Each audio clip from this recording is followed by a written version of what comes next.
Hi மக்களே, எல்லாருக்கும் வணக்கங்க. ஸோ நம்ம வைல்ட் கார்டு எக்ஸ்பெக்ட் பண்ணியிருந்தா வைல்ட் கார்டு எல்லாமே உள்ளே வந்துட்டாங்க. வைல்ட் கார்டு உள்ளே வந்தோன்னா ஆளுக்கு ஒரு சம்பவம் பண்ணியிருக்காங்க.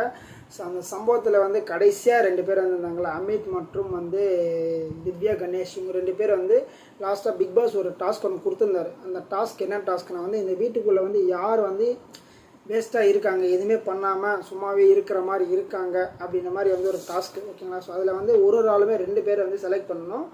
ஸோ இவங்க யாருன்ற மாதிரி சொல்லணுன்ற மாதிரி ஒரு பிக் பாஸ் டாஸ்க் கொடுத்தா அதில் முதல்ல நம்ம திவ்யா கணேஷ் தான் சொன்னாங்க. ஸோ அவங்க என்ன சொல்கிறாங்கன்னா, டாக்டர் திவாகரில் வாட்டர்மெலன் ஸ்டார், ஓகேங்களா. நீங்கள் ஃபஸ்ட்டு ஒருத்தவங்களை சொல்கிறத கேட்க மாட்டீங்க, என்னை பேசவே விட மாட்டீங்க, நான் என்ன சொல்கிறேன்னே தெரில, உங்களுக்கு ஒரு காமன் சென்ஸே உங்ககிட்ட இல்லை, இந்த மாதிரி சில காரணங்கள் சொல்லி இவர் இந்த வீட்டுக்குள்ளே இருக்கிறது வேஸ்ட், இந்த மாதிரி ஒரு விஷயத்த சொல்லிட்டாங்க.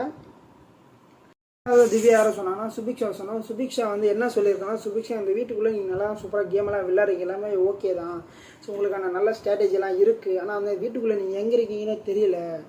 ஏன்னா சுபிக்ஷா நிறைய இடத்துல அட்ரஸ் பண்ண முடியல அவங்களால, ஓகேங்களா. என்ன பண்ணுறாங்கன்னு தெரியல. மேக்ஸிமம் வியானா கூட பேசிகிட்டு இருப்பாங்க.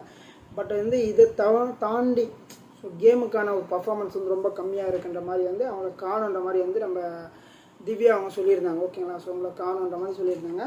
அதுக்கப்புறம் பார்த்தீங்கன்னா இவர் அமித் விக்கல்ஸை சொல்லியிருக்காரு. விக்கல்ஸ் நீங்கள் இன்னும் நல்லா கேம் விளாடணும், அவங்க மேலே நிறைய எக்ஸ்பெக்டேஷன் வச்சுருந்தேன், சூப்பராக பண்ணுவீங்க, நல்லா என்டர்டைன்மெண்ட் பண்ணுவீங்க, இந்த மாதிரி நிறைய விஷயங்கள் நீங்கள் பண்ணுங்க நான் எக்ஸ்பெக்ட் பண்ணேன். பட் நீங்கள் அந்தளவுக்கு நான் எக்ஸ்பெக்ட் பண்ண அளவுக்கு உங்கள்கிட்ட அந்த ஒரு கேம் கிடையாது, இந்த மாதிரி சொல்லியிருந்தாங்க. ஸோ விக்கல்ஸ்க்குமே என்ன பண்ணுறதுனே தெரில. அவர் 2 வாரத்துலேயே அவரோட காம்படிஷனாக போட்டு முடிச்சுட்டு அவரெல்லாம் முடிஞ்ச ப்ளே பண்ணுற ஸ்ட்ராட்டஜி எல்லாமே பண்ணிட்டார். பட் இதுக்கு மேலே அவரால் என்ன பண்ணணுன்னே தெரியாத ஒரு கண்டிஷனில் இருக்கிற மாதிரி எனக்கு ஃபீல் ஆகுது. அதுக்கப்புறமே அரோராவும் சொன்னாங்க. ஸோ அரோரா நீங்கள் இன்னும் கேமை இம்ப்ரூவ்மெண்ட் பண்ணணும், ஸோ கேமே எதுவுமே கிடையாது அப்படின்ற மாதிரி இந்த வாரம் ஃபுல்லாகவே அரோரா தான் அடின்னு அடிச்சிட்டு இருக்காங்க. ஸோ அரோராவுமே எதுவுமே பண்ணாத மாதிரி இருக்குங்க அப்படின்ற மாதிரி ஓப்பனாக நம்ம இவர் சொல்லிட்டாரு.